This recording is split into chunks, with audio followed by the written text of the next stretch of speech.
बोल हमरा के 1 किलो दे दा। हाँ 1 किलो दे दो। लमका की गोलक्का गोलक गोल गोल मुंह बा ओमे चपोरा। अब कहना कितना रुपया का कितना रुपया का हवे?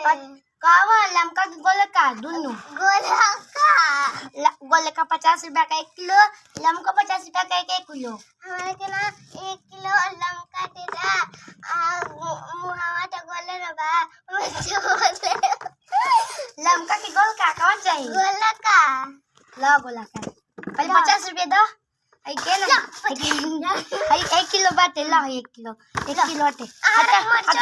एक गो दो गो 3 गो 4 गो 5 गो 6 गो 7 गो 8 गो हटे ला गोलक्का ले लो 1 किलो हो गई। अब बटर हवे हाँ दे दो। बस 4 गो 5 का आधा किलो हई लो तार आधा किलो। अब पानी अरे हम का कहला अब मरीचा दे दो।